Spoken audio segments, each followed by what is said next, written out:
Good evening. You're watching Kenya's third most preferred TV station. This is Switch TV News at 7 p.m. I am Lincoln Wambugwa. Our sign language interpreter is Teresia Washira. And these are the top stories.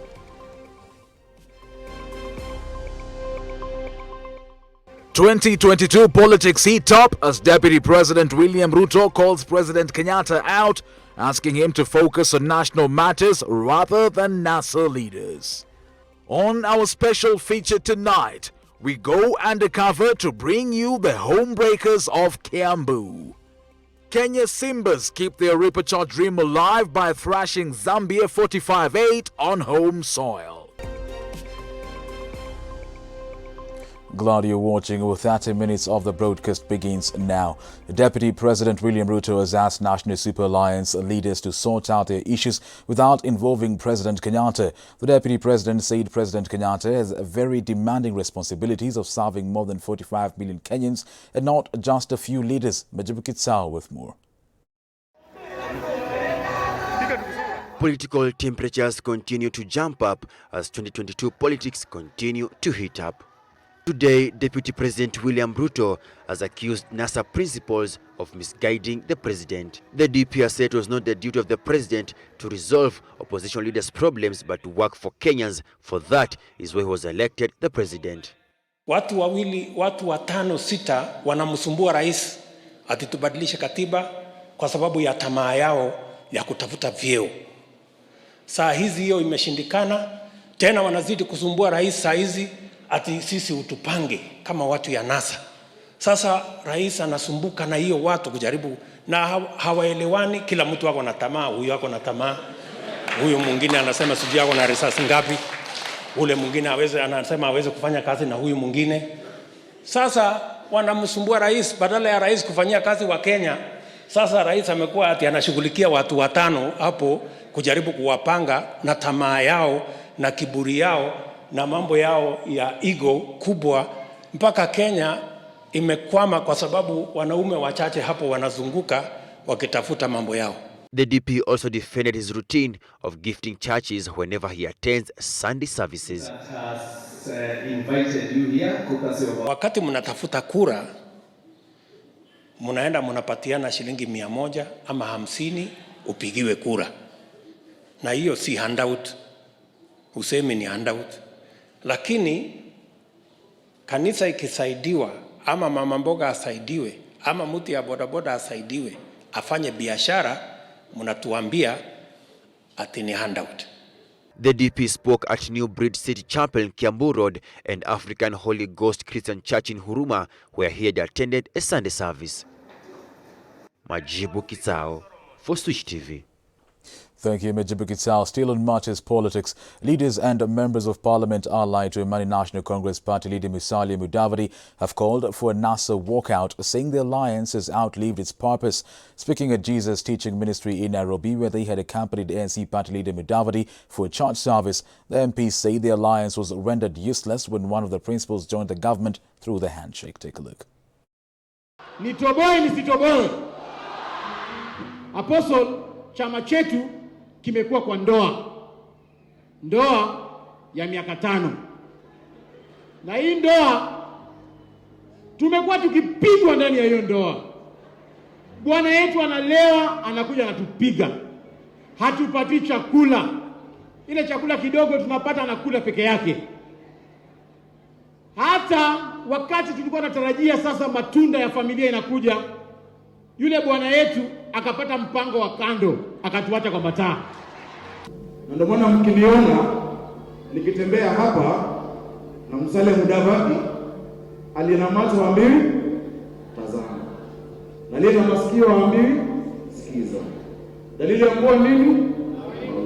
Na IEBC itende kazi yake ya kuhakikisha Wakenya wanapiga kura kwa njia ya kiheshima, ili tusipate fujo kama tumekuwa tukipata siku nyingine.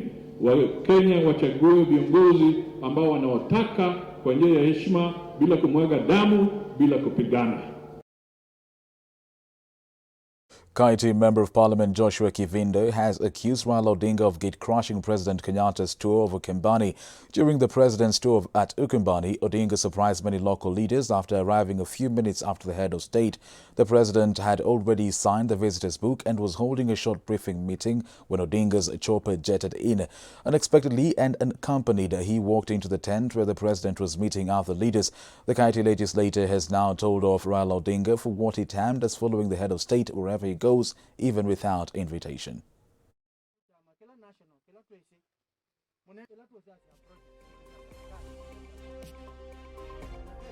Tunataka akuwe mwanaume, asimame kama mwanaume nyuma ya Stephen Kalonzo Musyoka, ndio tukue na group mzuri, ama tukue na very good team ile ambayo itachukua uongozi wa Kenya 2022. Na wakipatia Kalonzo Musyoka, tunajua ya kwamba ni yeye tu anashindana na William Ruto. Meanwhile, a section of youth from Kangari, Murang'a County have warned politicians who will be vying for different positions against using young people to cause chaos for their own selfish gains ahead of the 2022 general elections. The youth have urged leaders not to use their powers to influence the youth to derail the country's progress. Robert Homer with more. With only 13 months ahead of the 2022 general elections, according to the Independence Electoral and Boundaries Commission IBC calendar, some youth from Kangari and Murang'a County have woken to counter the heating politics of the mountain. Tumegundua ya kwamba wanasiasa wamekuwa wakitutumia vibaya, bali ya kuwa sisi tunakula zetu ambazo ni mingi, wamekuwa wakitugawanyisha na pesa kidogo, siasa ya hapa na pale. The erupting mountain politics is tipped to be the hottest in the history of the region, with the Ministry of Interior Security marking the central Kenya as one of the vulnerable areas to watch in 2022. The youth from Kigumo have devoted themselves to preach peace and unity, distancing themselves from the dirty politics that have been experienced in the area. I call everyone in Kangari and in Murang'a, let's embrace politics of peace, politics of ideologies, and give everyone space, since we are living in a democratic world. They have also warned those vying for different positions against any political sentiments. Murang'a residents have also called for an engaging and mature politics in the region. Robert Homer, Switch TV News. Thank you, Robert Homer. Corruption in the Kenyan political realm has undermined the rule of law, accountability, transparency and weakened government institutions. This in turn has eroded public legitimacy in government and compromised good governance. These comes as Kenya joins the rest of Africa in marking the 5th edition of the African Anti-Corruption Day. Florian Luki reports. Africa has today commemorated the 5th edition of the African Anti-Corruption Day under the theme Regional Economic Communities, which aims at combating corruption. In the latest World Economic Freedom Index, Kenya ranked at position 132 globally on rampant corruption. The mega corruption scandals have led to the public lack of trust in the country's governance. Surely, we have no confidence with this government. Mtu anaweza usikia ameiba bilioni ya mapesa, lakini anashikwa kesha anaachiliwa. Despite corruption being a challenge to the country, the Ethics and Anti-Corruption Commission EACC has managed to avert loss of approximately 38.4 billion shillings through proactive investigations and disruption of corruption networks in the last 5 years. This is according to the report by World Economic Freedom Index. Kenyans have also expressed their sentiments concerning the state of corruption in the country. Lakini upande ya corruption naona imekuwa imema mzizi sana, imeendelea sana hata. Corruption continues to be a big challenge in most developing countries. With Kenya being one of them, it now ranks at position 23 out of the 47 countries in the sub-Saharan Africa region. Flora Limuki, Switch TV. Thank you, Flora Limuki. Barely 48 hours after the famous Baringo snake master was laid to rest at his Kampi Semaki home in the outskirts of Lake Baringo, a huge python has been found inside his house, an incident that has left many residents in shock. Apollo James with more details. Away Nakarot alias Dr. William, born in 1935 in Turkana, started working with Jonathan Leakey as a snake tracker, where he could capture snakes for milking venom and showcasing python to tourists who frequent Lake Baringo. After he was bitten not once, he never shied away from the dangerous reptile and instead, he became a professional venom milker. After his burial, a huge python was found inside his house in what locals say it's coming to mourn the famous snake handler, who spent most of his time handling the venomous reptiles in different parts of the country before starting a snake park at the shores of Lake Baringo. So sisi kama majirani tumeshangaa sana na tukio kama hilo na hatujaona mambo kama hayo. The locals further say that the appearance of the huge python at his house might be a sign that the old man was a good friend of the snakes, since he used to take good care of them by championing for their rights and discourage his community from killing them. Nilipokuja kupita karibu kwa ninia mzee, hiyo mnyama akatokea kwa hii msituni akaenda mpaka kwa kaburi ya mzee. Sasa wangali hiyo nyoka hii sasa ya saizi, hiyo ni watu yake walitembelea yeye. Away's family is synonymous with snakes. His wife also treats victims of snake bites, while two of his sons are following his footsteps as professional snake handlers. Apollo James, Switch TV. Thank you, Apollo James, for that intriguing story. We now take a short commercial break, and later after the short commercial break, Namukane Samuel will be bringing you the Homebreakers of Kiambu. Stay tuned.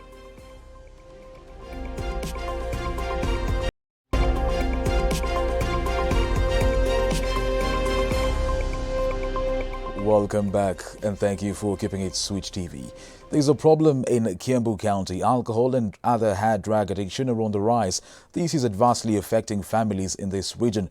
Our reporter Nemekene Samuel went undercover in Kiganjo, Kiambu County to understand how easily these illicit brews are available to the common mwananchi in this region. This is a story of the Kiambu Homebreakers.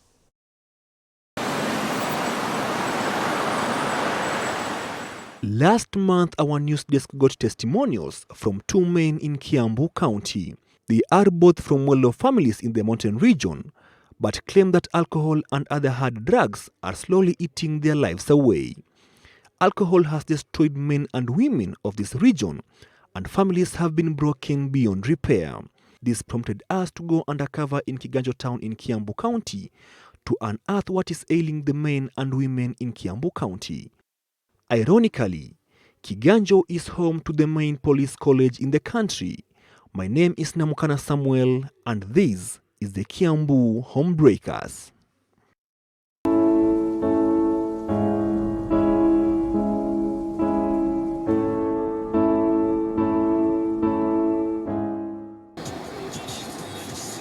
Our journey started in Nairobi. This is Kennedy, who hails from Kiambu County, the only child of a single mom. He got into alcoholism after losing two of his younger siblings in his arms. The fateful sin has refused to leave his mind, he says. Brother yako na sister yako umewaua ndio ubaki peke yako, sasa kula kenye ulikuwa unataka kuku. You see, some things I passed through a lot of traumatizing things, na ndo zilinifanya nikaingia kwa pombe, nikaanza kuvuta banki, nikaanza kuengage na kampani mbaya. This is Peter. He was a great football player in this region before he was introduced to drugs. When nilikuwa nachezea ball at that time, most of the guys walikuwa wanatumia drugs. No. So hapo ndo nilianza kujiingisha kwa story na bangi, na pombe. This is a testimony from a man in Gatundu sub-county. I can't move out of my father's farm because he's rich.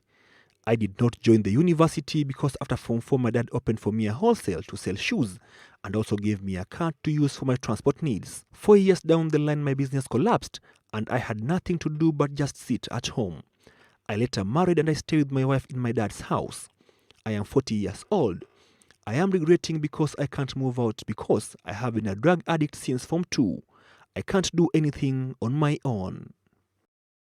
This man is from Kiganjo in Kiambu County. My dad died while I was in first year in University of Nairobi.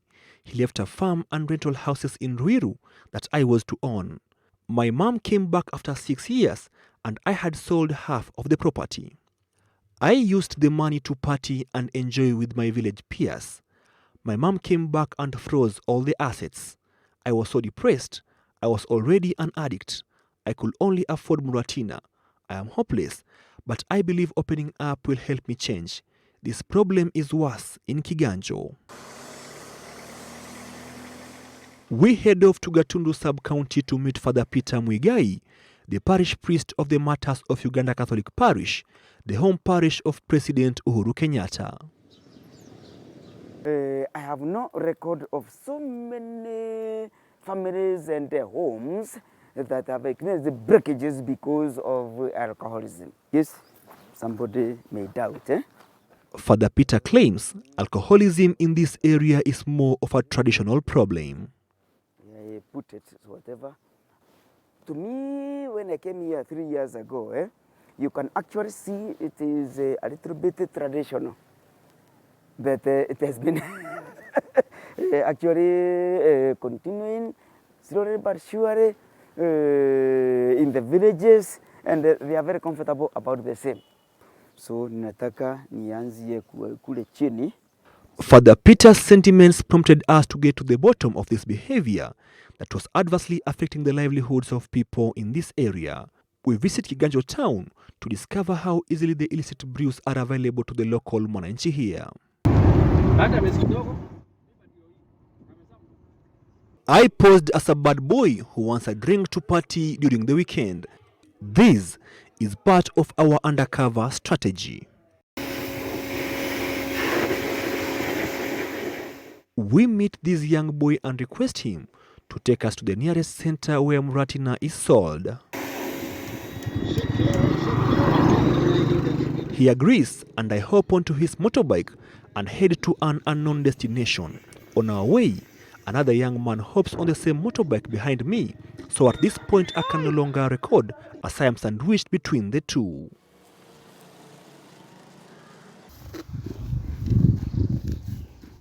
After riding on the motorbike for about 15 minutes, we park the bike and walk towards the Muratina Dane. We walk for the next 10 minutes before we get to the actual place. As we arrive, a middle-aged man appears from the den, and at this point, we cannot record because he looks at us very suspiciously. The man is the Muratina seller. As everybody takes a sip, I convince the man that the Muratina is meant to be used in the weekend party.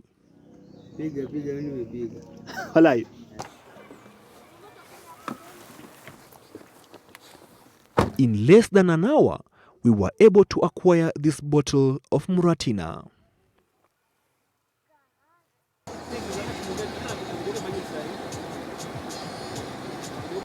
I am in Kiambu County, Limuru sub-county. Now here, I've come to meet 3 women who underwent gender-based violence, mainly from husbands who were under the influence of alcohol and other hard drugs.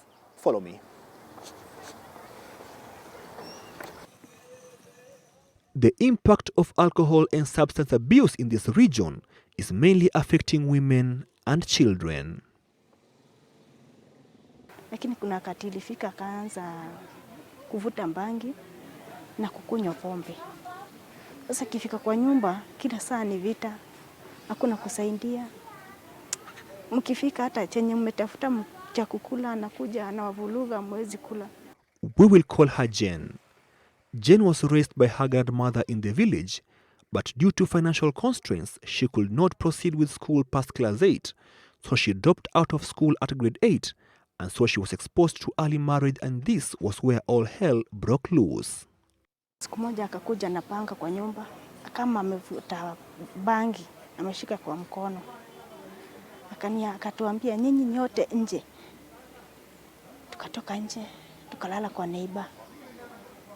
Sasa ndio hiyo siku niliona hii maisha siwezi. Tena alikuwa na nithreaten, unajua ukikataa kwenda wewe nitakuua. For over 17 years, Jane claims to have been tortured by her drunkard husband, and poverty could not let her leave this abusive marriage. Akishalewa, akishavuta mbangi, anakuwa mtu wa vita. Vita kila saa, kuchapwa. Hata nikiwa nimepasuliwa hivi tu nilichapwa. Nikiwa nimepata mtoto na wiki 2. By the time alikuja kugundua niko na ball, ndio mambo ikahappen hataki mimba, hataki mtoto. Yeye aliniambia sio type ya kulea watoto. Yeye ameishi kuzaa na wanawake wakienda. Hata kuleta watoto wa wanawake wengine huko wenye wamezaa nao mbeleni. We will call her Mary. Mary was married to a KDF soldier from this region who was an advent addict of hard drugs. Tulipata Nairobi mimi nikitafuta kazi. Ndio tukapatana kwa stage, akaniambia anaweza nitafutia kazi. Na hata ningeenda kwake sikuwa niende kuoleka. Nilikuwa nimeniambia ni kama ninaweza kaa hata kwa ushago, anaweza nitafutia na mkalisa kwa nakaa kwa nyumba yake na atafanya kazi yangu, nikirudi huko nikae kwake. Atakuwa ananilipa kama kawaida kumwangalilia tu nyumba. Kwa ni watu wana nguvu sana, wako wengi kwa serikali, lakini yeye anaweza fanya chochote mbele watu hiyo. Hata kama wadaza ya kulevya inachangia pakubwa sana. Yeye hawezi kula, hawezi ongea kama hajatumia bangi. Mary says she was chased out of her matrimonial home by her in-laws. Sababu najua babake mahali yako, nikasema acha nipeleke mtoto, maybe ako na utume baki ndani yake, anaweza chukua mtoto wake. Nini hata nikajitafutia mahali pa kuishi. Basi kufika pale hakutuhurumia, alituacha nje, kulikuwa kunanyesha. Alinipiga vibaya sana vile nikamwambia siwezi enda na mtoto mahali popote. Alinipiga akatupa nje na akatisha akinipandamo kwa mlango wake ataniua, akarudia bunduki kwa nyuma, ndio nikajiondoa hapo nikachukua mtoto. This is Pacifica Ongecha, an Iron Lady who owns a rescue center for women who have undergone gender-based violence. She was once a victim of this vice. Nasema hizi kesi zimekuwa mingi kwa sababu watu wengi, wanaume wengi wamekosa kuwa na jukumu. Wanaondokea majukumu yao, na katika hiyo harakati unaona wanaleta kufuruga katika boma zao.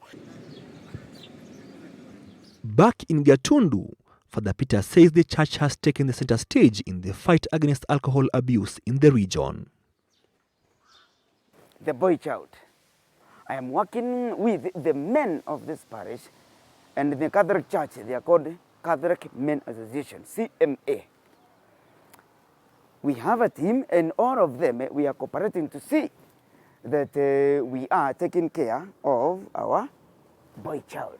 Nafikiri serikali hata kama tunataka revenue, tukiangalia upande unaweza saidia sana. Evans Munene, an assistant chief in Waithaka area, a town that is on the border of Nairobi and Kiambu counties, claim that the rise of alcohol business joints in this area has affected largely the fight against this vice.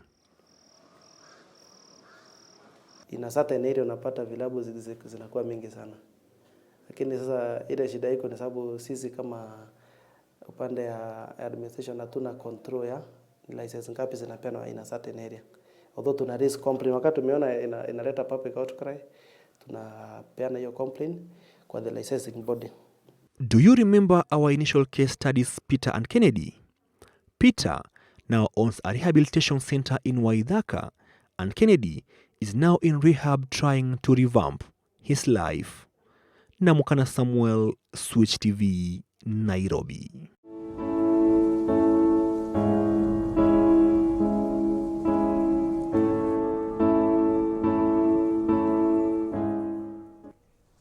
Well, thank you, Namukana Samuel, for highlighting that. Mama Kamau from Gatondo says, thank you, Switch TV, for highlighting this problem. It has stolen our young men.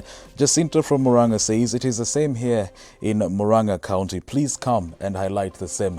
Well, our young men have been robbed by, illicit brews and hard drugs. It is time maybe we change that. It's now time for Sports News with Cedric Oronja.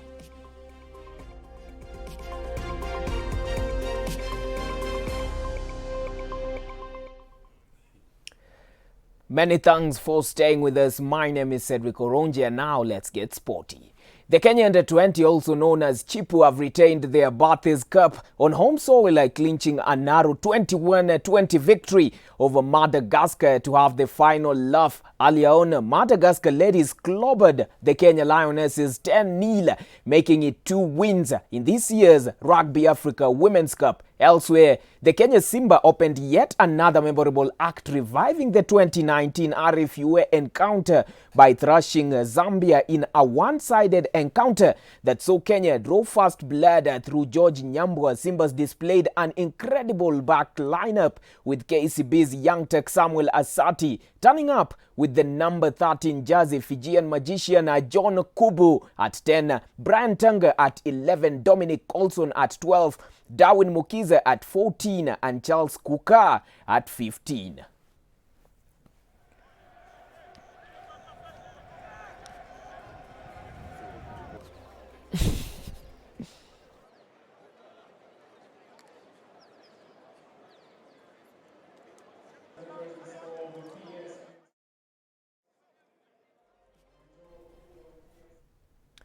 Well, in Kenya, Simbas and Chipu. Now, the battle between the first-placed Tusker Football Club and second-placed KCB was settled with a 2-all draw, dividing the points, leaving the Brewers still top of the league with 51 points, 4 points ahead of the Bunkers.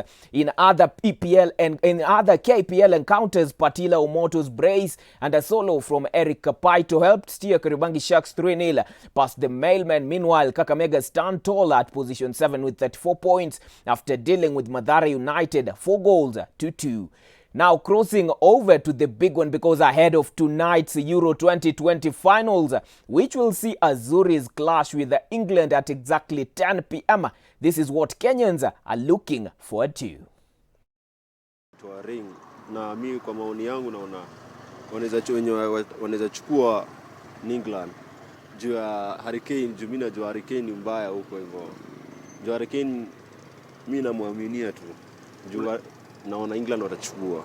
Mimi nasema ni Italy kwa sababu hapo wako na striker wazuri kama Immobile, pia Lorenzo Insigne, pia madefense wako sawa na wako na Chiellini na Bonucci. Pia ningependa kuambia wana Italy na kwamba it is going to Rome, it's not coming home.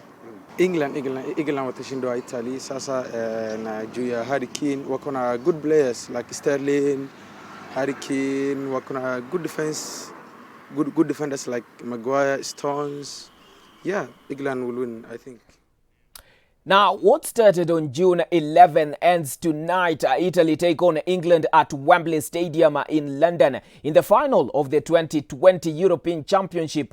Both sides aim to end long droughts when they meet tonight. Gareth Southgate's England hope that a partisan home crowd will help them lift a first major trophy since winning the 1966 World Cup at the old Wembley. Italy have not won the Euro since 1968, and Roberto Mancini's team has impressed at least as much as England in the tournament. Held over 4 weeks in 11 European cities.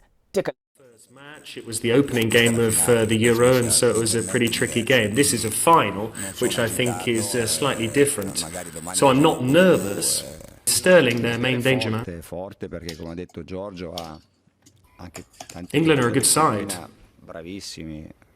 because as Giorgio said, they have a lot of good players on the bench. But if we've made it this far, that also means that we're a good team.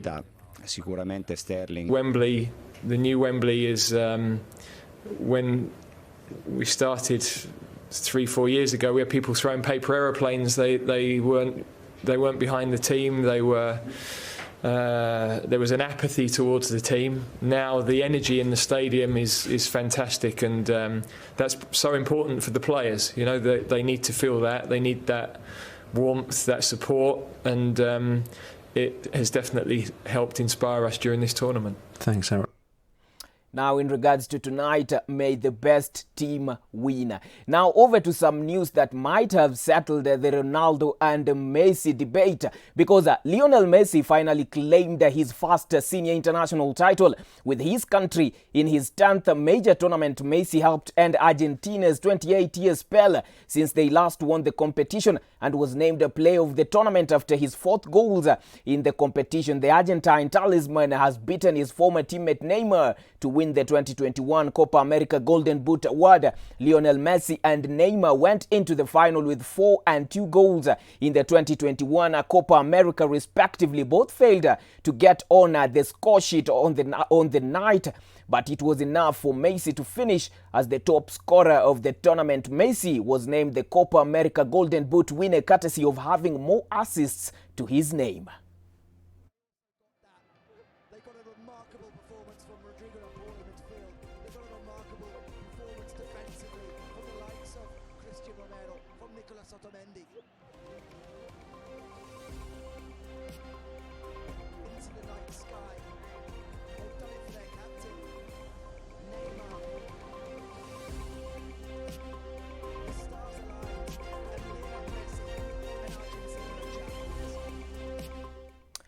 Now, world number one Ash Barty became the first Australian woman to win the Wimbledon singles title for 41 years on Saturday when she defeated Czech Karolina Pliskova 6-3, 6-7, 6-3 in the final. The 25-year-old Barty won her maiden Grand Slam at Roland Garros in 2019. In the men's final, 2021 Wimbledon men's final will feature a matchup between 34-year-old Novak Djokovic and 25-year-old Matteo Berrettini. Djokovic will try to win his 20th Grand Slam singles titles, tying the men's all-time record shared by his big three rivals Roger Federer and Rafael Nadal. Berrettini, meanwhile, will try to spoil the title chase as he plays in his first career Grand Slam final.